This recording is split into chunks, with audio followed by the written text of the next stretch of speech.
رسول کریم صلی اللہ علیہ وآلہ وسلم نے ارشاد فرمایا، میں تمہیں ایسی عبادت نہ بتاؤں کہ جس کو کرنا بہت ہی آسان ہے اور بدن پر وہ بوجھل نہیں ہے، بدن پر وہ ہلکی ہے۔ عبادتوں میں مشقت تو اٹھانا پڑتی ہے۔ آپ نماز پڑھنا چاہیں گے تو آپ کو وضو کرنا پڑے گا ٹھنڈے پانی سے، چل کے مسجد جانا پڑے گا، رکوع و سجود ہوں گے۔ روزہ رکھنا ہے تو آپ کو دن بھر کی بھوک کاٹنی پڑے گی، زکوٰۃ دینی ہے، صدقہ کرنا ہے، خون پسینے کی کمائی سے پیسے جدا کرنے پڑیں گے، حج کرنا ہے تو بہت زیادہ مشقت اٹھانی پڑے گی۔ جتنے بھی اعمال ہیں خیر کے، اچھائی کے، ان میں بہت زیادہ مشقت اٹھانا پڑتی ہے۔ یہ طالب علم یہاں پڑھ رہے ہیں، 8 سال کا چلہ کاٹ رہے ہیں، معلمین پڑھا رہے ہیں، صبح تہجد سے اٹھتے ہیں اور شام تک ایک وظیفے میں لگے ہیں، علماء ہیں کام کر رہے ہیں، بہت سارے لوگ، کتنے مشقت والے کام ہیں، تب اللہ کی رضا جا کے نصیب ہوتی ہے۔ لیکن میرے حضور نے فرمایا تمہیں ایک ایسا عمل نہ بتا دوں جس میں بدن بھی نہیں تھکتا اور ہے بھی بڑا آسان؟ اللہ اکبر! فرمایا وہ عمل کون سا ہے؟ الصمت و حسن الخلق، خاموشی اور اچھے اخلاق۔ زیادہ بولنے سے بہتر ہے خاموش رہو، خاموشی میں نجات بھی ہے، ثواب بھی ہے۔ زیادہ بولنے والا جھوٹ بھی بول لیتا ہے، زیادہ بولنے والا گالی گلوچ اور سب و شتم پر بھی اتر آتا ہے، زیادہ بولنے والا کسی کی پگڑی بھی اچھال دیتا ہے، زیادہ بولنے والا غیبت بھی کر لیتا ہے، زیادہ بولنے والا ایسا مزاح کر لیتا ہے جس سے کسی کو تکلیف پہنچے۔ زیادہ بولنے والے سے بہت ساری غلطیاں ہو جاتی ہیں، جو تھوڑا بولے اس سے غلطیاں کم ہوتی ہیں، چونکہ انسان کے زیادہ گناہ جو ہے وہ اس کی زبان کی وجہ سے ہوتے ہیں۔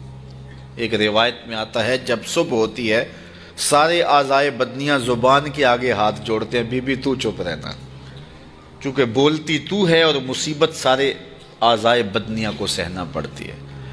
تو یہ زبان جو ہے اس کی وجہ سے زیادہ گناہ ہوتے ہیں، یا زبان کی وجہ سے، یا انسان کی عصمت کا جوہر جب لٹتا ہے تو پھر اس کے پلے کچھ نہیں رہتا۔ اس لیے میرے حضور نے ارشاد فرمایا، جو تمہاری 2 ٹانگوں کے درمیان اور جو 2 جبڑوں کے درمیان زبان، ان دونوں کی مجھے تم ضمانت دے دو، میں محمد تمہیں جنت کی ضمانت دے دیتا ہوں۔ تو فرمایا کہ میں تمہیں ایسا عمل نہ بتا دوں کہ جو بہت ہی آسان ہے، اور وہ کیا ہے؟ الصمت، خاموشی، وحسن الخلق، اور دوسری بات اچھے اخلاق، رویوں کی خوبصورتی۔ کسی سے ملو تو ہنس کے ملو، کسی سے بات کرو تو لہجے میں نرمی ہو، کسی کی عزت آبرو کا خیال رکھو، بڑے کا احترام کرو، چھوٹے پر شفقت کرو، مخلوق خدا پر رحم کرو، اللہ کی مخلوق پر شفقت سے پیش آؤ، رسول کریم کی امت پر رحم کرو۔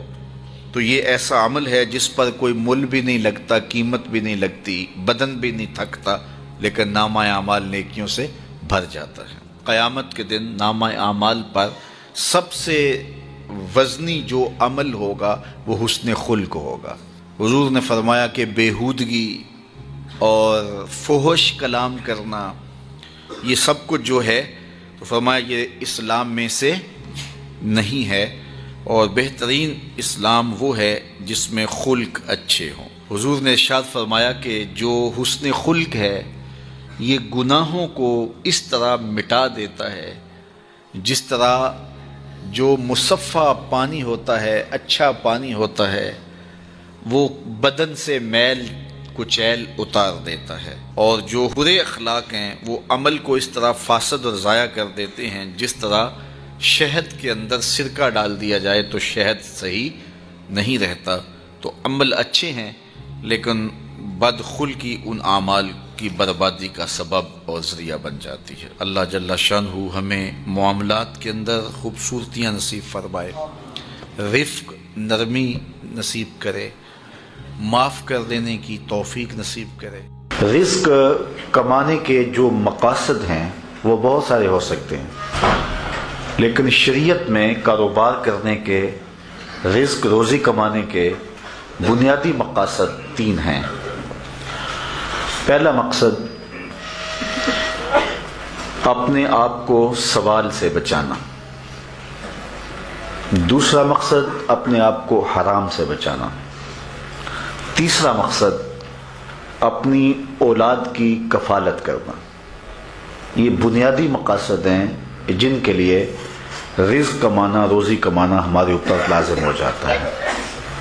اور اگر آپ کاروبار کو وسعت دے رہے ہیں، ضرورت سے زیادہ کما رہے ہیں، تو اس کے لیے ایک چوتھی نیت آپ کو ساتھ کرنی ہوگی، اور وہ یہ کہ معاشرے کے کمزور لوگ، رشتہ داروں میں غریب لوگ، میرے ہمسائیگی کے اندر جو غریب لوگ ہیں، یتیما ہیں، مساکین ہیں، معاشرے کے وہ لوگ جو اپاہج ہیں، معذور ہیں، کمانے کی صلاحیت نہیں رکھتے، میں زیادہ مال کما کے ان کی کفالت بھی کر سکوں.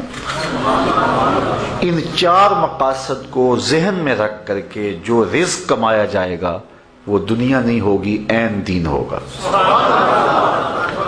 لیکن اگر ان 4 مقاصد کے علاوہ رزق کمانے کا کوئی 5واں مقصد بھی شامل ہو گیا تو وہ ان 4 مقاصد کو بھی دنیا بنا دے گا.